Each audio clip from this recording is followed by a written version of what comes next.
A história da capoeira provavelmente começa com o início da escravidão africana no Brasil. A partir do século XVI, Portugal começou a enviar escravos para as suas colônias da África Ocidental. O Brasil, com seu vasto território, foi o maior receptor da migração de escravos, com quase 40% de todos os escravos enviados através do Oceano Atlântico.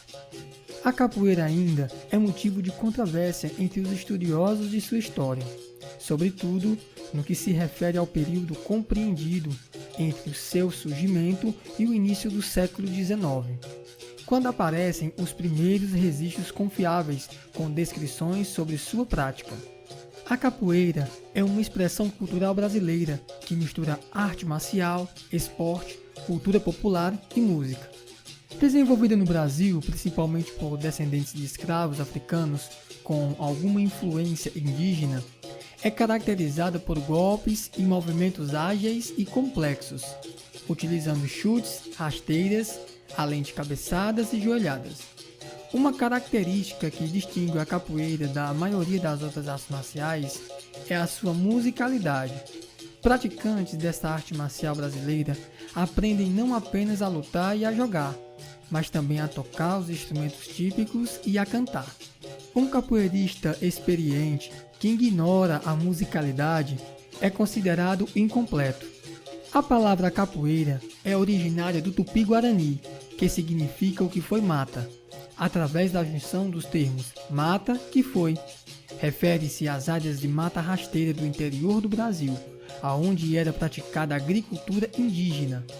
Acredita-se que a capoeira tem obtido o nome a partir destas áreas, que cercavam as grandes propriedades rurais de base escravocrata. Capoeiristas fugitivos da escravidão e desconhecedores do ambiente ao seu redor, frequentemente usavam a vegetação rasteira para se esconderem da perseguição dos capitães do mato. Outras expressões culturais, como o maculelê e o samba de roda, são muito associadas à capoeira, embora tenham origens e significados.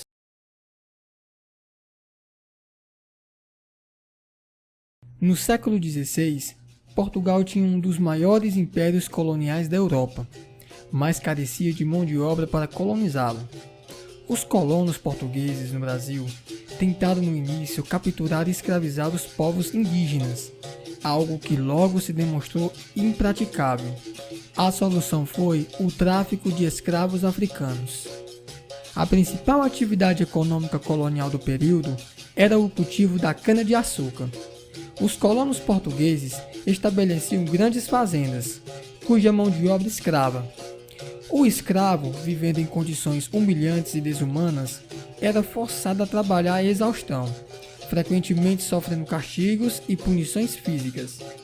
Mesmo sendo em maior número, a falta de armas, a lei vigente, a discordância entre escravos de etnias rivais e o completo desconhecimento da terra em que se encontravam, desencorajavam os escravos. Neste meio, começou a nascer a capoeira. Mais do que uma técnica de combate, surgiu como uma esperança de liberdade e de sobrevivência. Uma ferramenta para que um negro foragido, totalmente desequipado, pudesse sobreviver ao ambiente hostil e enfrentar a caça dos capitães do mato, sempre armados e montados a cavalo.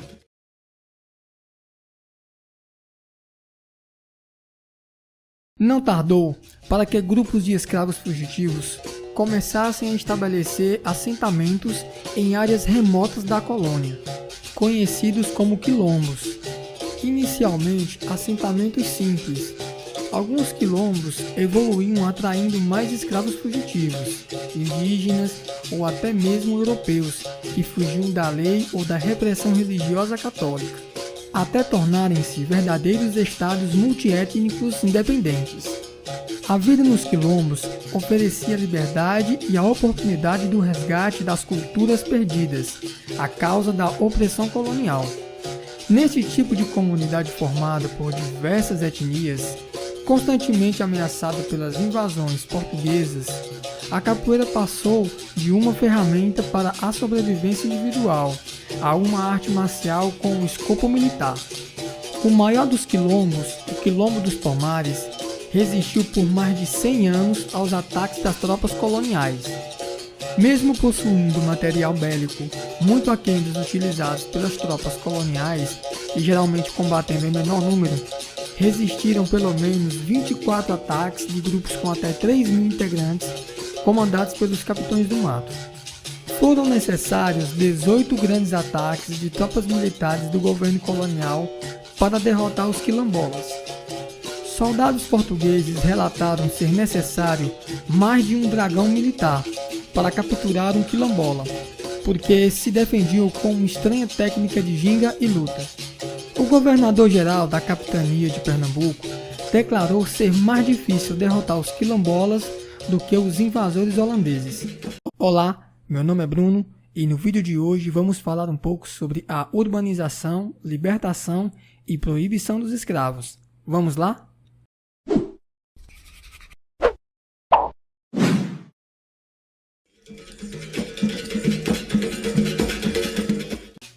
Com a transferência do então príncipe regente Dom João VI e de toda a corte portuguesa para o Brasil em 1808, devido à invasão de Portugal por tropas napoleônicas, a colônia deixou de ser uma mera fonte de produtos primários e começou finalmente a se desenvolver como nação. Com a abertura das portas a todas as nações amigas, o monopólio português do comércio colonial efetivamente terminou. As cidades cresceram e os brasileiros finalmente receberam permissões para fabricar no Brasil produtos antes importados, como o vidro. Já existiam registros da prática da capoeira nas cidades de Salvador, Rio de Janeiro e Recife, desde o século XVIII. Mas o grande aumento do número de escravos urbanos e da própria vida social nas cidades brasileiras deu à capoeira maior facilidade de difusão e maior notoriedade. No Rio de Janeiro, as aventuras dos capoeiristas eram de tal jeito que o governo, através das portarias como a de 31 de outubro de 1821, estabeleceu castigos corporais severos e outras medidas de repressão à prática de capoeira. No fim do século XIX, a escravidão no Brasil era basicamente impraticável por diversos motivos. Entre eles, o sempre crescente número das fugas dos escravos e os ataques das milícias quilombolas às propriedades escravocratas. O Império Brasileiro tentou amenizar os diversos problemas com medidas como a Lei dos Sexagenários e a Lei do Ventre Livre. Mas o Brasil reconheceria o fim da escravidão em 13 de maio de 1888, com a Lei Áurea, sancionada pelo Parlamento e assinada pela Princesa Isabel. Livres, os negros viram-se abandonados à própria sorte. Em sua grande maioria, não tinham aonde viver, aonde trabalhar e eram desprezados pela sociedade, que os via como os vagabundos. O aumento da oferta de mão de obra europeia e asiática diminuía ainda mais as oportunidades, e logo grande parte dos negros foi marginalizada, e naturalmente com eles a capoeira. Foi inevitável que diversos capoeiristas começassem a utilizar as suas habilidades de forma pouco convencionais. Muitos começaram a utilizar a capoeira como guardas de corpo, mercenários, assassinos de aluguel e capangas. Grupos de capoeiristas conhecidos como maltas aterrorizavam o Rio de Janeiro. Em 1890, a República Brasileira decretou a proibição da capoeira em todo o território nacional. Em vista da situação caótica da capital brasileira e a notável vantagem que um capoeirista levava no confronto corporal contra um policial devido à proibição, qualquer cidadão pego praticando capoeira era preso, torturado e muitas vezes mutilado pela polícia. A capoeira, após um breve período de liberdade, via-se mais uma vez mal vista e perseguida. Expressões culturais como a roda de capoeira era praticada em locais afastados ou escondidos, e geralmente os capoeiristas deixavam alguém de sentinela para avisar de uma eventual chegada da polícia. E se você ainda não se inscreveu, se inscreva, deixe seu like e ative o sininho para não perder nenhum vídeo aqui do canal. Bons estudos e até o próximo vídeo.